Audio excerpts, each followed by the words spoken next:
निर्माण श्रमिकों का पंजीयन होने के बावजूद उन्हें राज्य सरकार की योजनाओं का लाभ नहीं मिल पा रहा है। ऐसे में सोमवार को जिले के अनेक स्थानों से आए सैकड़ों कामगारों ने श्रम विभाग दफ्तर का घेराव किया। वहीं श्रम विभाग के उपनिदेशक को ज्ञापन भी सौंपा गया। इस दौरान कम्युनिस्ट पार्टी और एटक से जुड़े पदाधिकारी और कार्यकर्ता भी उपस्थित रहे। यहाँ मौजूद लोगों का कहना था कि नरेगा में काम करने वाले निर्माण श्रमिकों को सरकार की योजनाओं का लाभ नहीं मिल पा रहा। कई बार चक्कर लगाने के बावजूद समस्या का समाधान नहीं हो पाया है। अलवर जिला राज मिस्त्री मजदूर यूनियन एटक की ओर से हमारा एक प्रतिनिधि मंडल और कुछ श्रमिक साथी हम आज डीएलसी साहब राकेश चौधरी साहब से मिले। हमारी जो समस्याएं थी वो इस प्रकार थी कि कुछ लोग 5 साल से 4 साल से 3 साल से जिन लोगों की मृत्यु सहायता जो मिलनी थी, जो डेथ क्लेम था, वो विधवाएं आज मारी फिरती हैं और उनको अभी तक उनका निपटारा नहीं हुआ।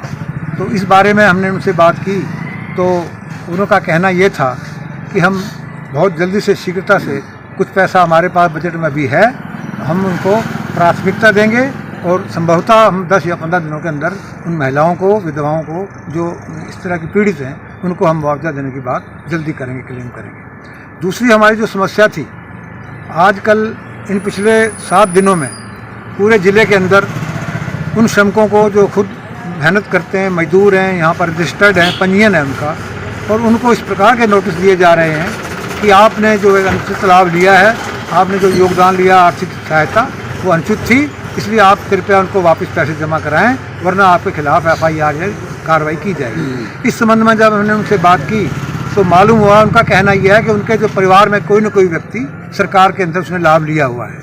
हमारा कहना ये था यूनियन का कि जब एक श्रमिक कार्ड बना हुआ है, वो पंजीकृत मजदूर है, वो मेहनत कर रहा है, मजदूरी कर रहा है, और उसको सरकार की योजना ने ही ये अधिकार दिया है कि उसको अधिकार है कि वो अपने बच्चों की पढ़ाई के लिए उसकी मदद ले, आर्थिक मदद ले।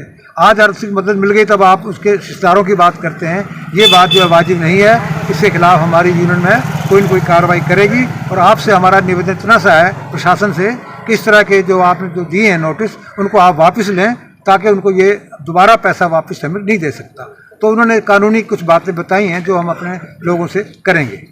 तीसरी बात ये थी कि छात्रवृत्ति और प्रसूति सहायता, और जो छात्रवृत्ति के आवेदन पास हो चुके हैं, उनके पिछले 6 महीने से 8 महीने से पास होने के भी उनका पैसा नहीं आया है।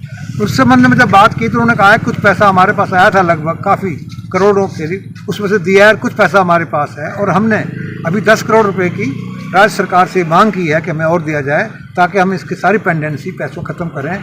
तो हम आपको यहाँ आश्वस्त करते हैं कि शीघ्र ही 15 दिनों में, 4 सितंबर से पहले हम लोग जिन लोगों की फाइलें पास आवेदन हो चुके हैं, जो पेंडेंसी है पैसे की, उसको हम दे देंगे। सुप्रीम कोर्ट ने बड़ा फैसला लिया था कि जो असंगठित क्षेत्र के मजदूर हैं, जिनको कोई पेंशन नहीं मिलती, कुछ नहीं मिलती, उनको उनके बच्चे को छात्रवृत्ति मिलनी चाहिए और पेंशन योजना मिलनी चाहिए।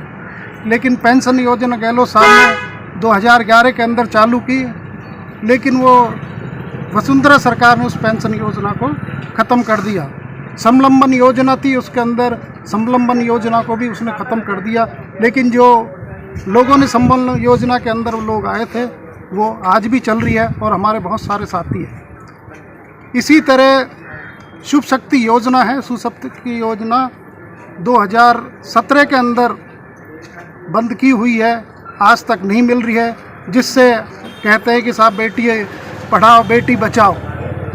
तो आज जो स्थितियां हैं, जो बेटियों को जो पैसा नहीं मिल रहा, बहुत सारे पेंडिंग पड़े हुए हैं 2017 के, और उसके बाद में आज तक कोई शुभ शक्ति योजना किसी को भी लाभ नहीं मिल रहा है।